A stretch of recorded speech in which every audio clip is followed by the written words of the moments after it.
So I've been using the iPhone 16 Plus, and I gotta say, there's a bit about using the larger smartphone from Apple's base model series that I can definitely get behind, but let's go ahead and discuss the design. So there are a couple of things to point out with the design this year. We do have some new colors, which are nice. I really do like this teal color right here. I think it's just really cool. I love the vibrant colors that we have though. Obviously nothing drastic is happening in terms of the overall like iPhone design language, but I do like the stacked camera design that we have here over the diagonal setup that we've had for years previous. So one new hardware change that we have this year on the iPhone 16 series is the action button. Now this was previously available on the Pro series last year, but we have it here, and this is a customizable button that you can basically use to do pretty much anything on your phone that you'd like. It's pretty cool, and I highly recommend taking advantage of it. And then of course, another hardware change that we have here is camera control. Now this is a button that's available across the Pro series and the standard models here, and this is a dedicated camera button. One click will allow you to pop open your camera, and you can control all of the controls from the camera using this button, using like full presses or half presses,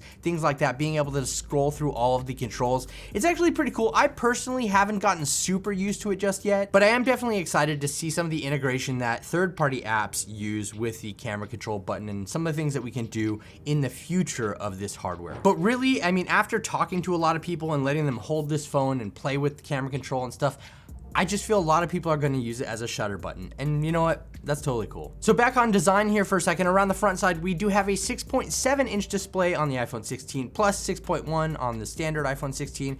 This big display is really nice. Though, I have to say, coming from using smaller iPhones to then going to this bigger format, that 60 hertz refresh rate is very noticeable to my eyes. The thing is, most people probably won't notice or care about this having a 60 hertz refresh rate as opposed to something higher. Now, that doesn't give Apple the excuse to omit it, especially next year. Let's talk about that, please. Let's just have a little bit of a higher refresh rate on the base model series. I definitely appreciate that. But then again, I think that the lower refresh rate here might be part of Apple's secret sauce with this larger phone, which we'll talk about in a little bit. Inside of the iPhone 16 series and the Plus right here, we have Apple's A18 processor, which is a huge leap and bound for any iPhone. I mean, this is going to last you for a while. We also have 8 gigabytes of RAM in here.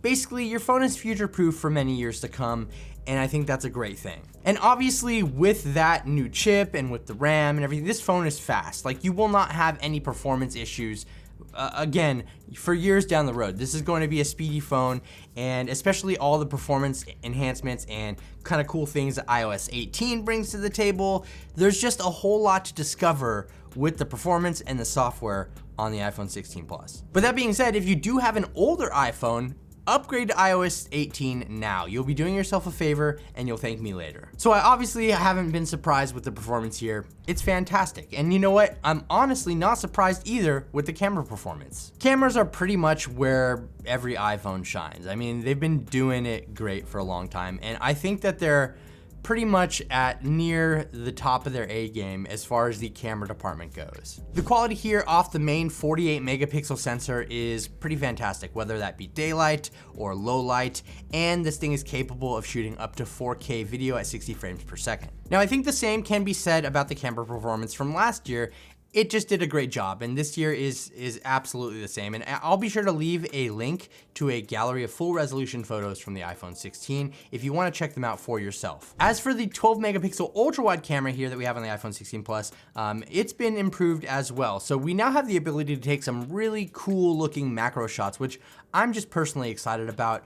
I love how they look. I love the macro photography abilities on these smartphone cameras these days. The ultra wide camera does great shots on its own in daylight and everything like that, but I did notice that in low light settings, the ultra wide definitely has like a vignette effect going on, which I really wasn't expecting, and hopefully that can be tuned with software down the line. Not really a huge deal breaker in my opinion, but definitely something to look out for. Oh, and there's a 12 megapixel selfie shooter around the front as well. Nothing new there, nothing exciting, but it does a pretty good job. Overall though, I'm pretty happy with the camera performance on the iPhone 16 Plus here, and that translates to the iPhone 16 as well because they have the same camera system, and I think that you won't be disappointed. If you're in the market for it though, iPhone 16 right here, probably one of the best and most consistent camera experiences that you can get. So now inside, powering the whole show, is a battery with a capacity of 4,674 milliamp hours. And I gotta tell you, this can definitely make for a multi-day phone for some people. Now with me personally, I can get about a day and a half use out of this, which is pretty crazy because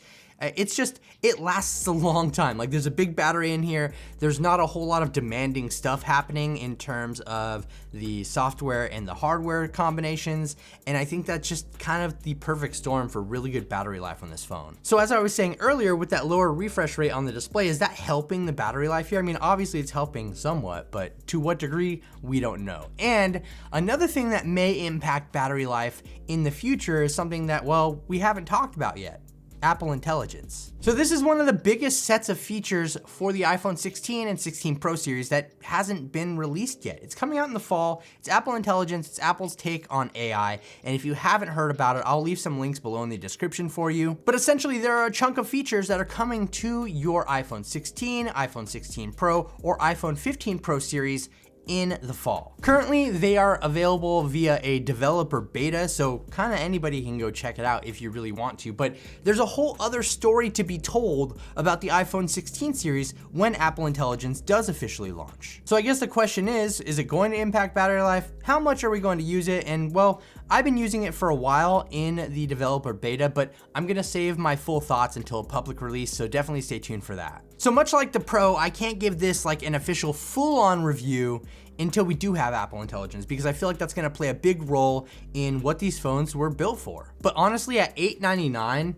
iPhone 16 Plus right here, solid choice if you're looking for a phone that has great battery life, an awesome camera, and really, at this point, features that are going to roll out and make your phone better over the next year or so with Apple Intelligence. But that really depends on if you're going to take advantage of all of it. But for now, as it stands right at this moment in time, I think that this is a great phone. The iPhone 16 has a lot to offer, and I feel like if you're on the fence about it and you don't mind having a really big phone like this, the iPhone 16 Plus is definitely something to look at. But until I can get my hands on Apple Intelligence on an official build on this phone and on the iPhone 16 Pro, we're gonna have to call these reviews to be continued.